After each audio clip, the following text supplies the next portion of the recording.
Hi guys, it's Krista from Playing with a Purpose, and today we're going to do another Q&A with your questions. If you're new here, my name is Krista and I'm a childcare provider for up to 5 children, and on my channel you'll find tips and tricks, all things related to childcare, shopping hauls, and the odd family vlog. So today I have a lot of questions revolving around our school calendar, but before I get started, I just wanted to touch on a couple of things that I may have missed in a previous video. So before I got started on the question and answer series, I did a video on schedules and routines, but it was before I had received a lot of these questions, and most of the questions were answered in that video, but there was a couple here that I thought maybe I should touch on. Just gonna go over those questions first before we get into the school calendar questions.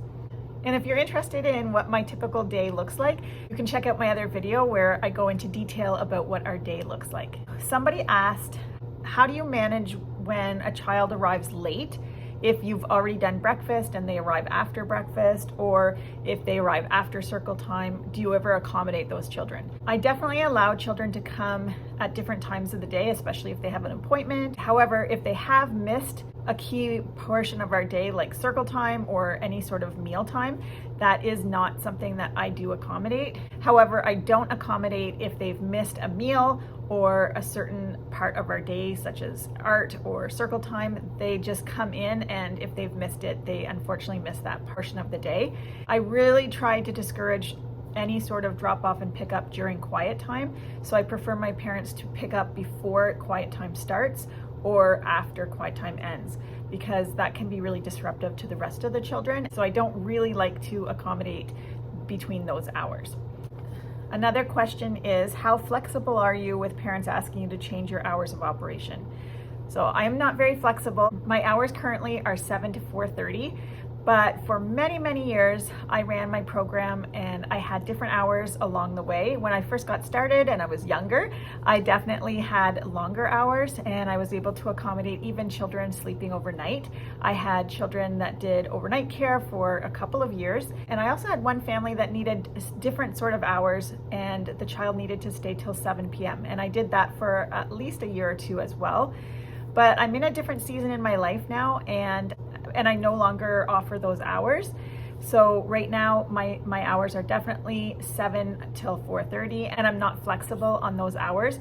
However, I have helped out families if they're having a second child. I've taken their children overnight just out of a courtesy, because I do want this to feel like a family environment, and I definitely want to support my families when they need help. And I definitely have flexibility for those kind of circumstances. So another question is, what do you base your hours upon? Is it people's needs? When you're first starting out, it's a good idea to make sure that you're trying to include as many different groups of people into your program as possible, so that you have a wider variety of people interested in your program. But if it starts to take away from the quality of care, I suggest scaling back a little bit, because this job can be really demanding.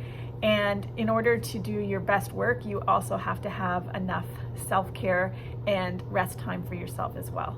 So I hope that answers your question. And the last one that I may have missed on that last video is, do you plan your meals for children monthly? So I don't typically do a scheduled menu, and that's just because I prefer to go based on what kind of things are on sale. And we tend to grow our own vegetables here too, so depending on the harvest. Also, sometimes things happen where we have more leftovers than normal because somebody was missing from dinner, or there's so many different factors. So I personally don't like to make a monthly menu plan, but I definitely like to do some meal planning ahead of time, and I do a lot of freezer meals. If you have more questions specifically around the topic of meals, then I suggest you check out one of my other question and answer videos on meal planning. So let's get started on the questions on the school calendar. Are you open year-round? Yes, my daycare contracts run from September to September. Are you open for Christmas, spring, and Easter break? In my contract, I close between Christmas Eve at 1 to January 2nd, and this is unpaid time for me. I have come to realize that I really need a break by that time of year, and it's just something that I do for myself so that I can fill my cup again and be able to give the best I can to the children that I care for. Step back and you look at what your needs are as a childcare provider. It's hard to give your best when you're exhausted and you haven't given yourself any sort of time off. So this is something that I've definitely learned over the years, and it's so important to make sure that you have enough time to fill your own cup. I also take off March break. So for those of you that are parents, if I can give you one piece of advice, having a home daycare has its benefits. You're able to stay home with your own children, and it's a wonderful, wonderful career for women. But there are some drawbacks. And one of those things is that it's not very easy to volunteer at your child's school and be involved in that sort of way. And there was one particular year that my youngest was in grade 3, and they were having a class discussion about whose parents were going to volunteer for the next field trip. And the teacher responded with, "We have to go by the ones that have not had a turn first, and then we'll take on more if we need to." And at that point, my name was brought up as a parent that has never volunteered. And that really, really hurt my mom heart. And from that day on, I vowed that I would definitely not put my career in front of my child. And I began to take personal days at that point. From that point on, volunteering when I could. So I took my child on a ski trip. And it wasn't long after that she no longer wanted me to be on her field trips because she was older and she was more embarrassed to have her mom around. And so I would just really strongly suggest that you guys take those special times and put your family first for those. Prior to COVID, I was able to hire on staff. I made sure that my children knew the 2 or 3 alternate caregivers that I had. Children would know these people. I would have them come for coffee a couple of times throughout the year so that these children did know who these alternate caregivers were. There was also a season where my parents were aging and had lots of different appointments that I needed to help them out with. And so having an alternate caregiver that can come in and substitute for you when you have these different appointments is definitely worthwhile.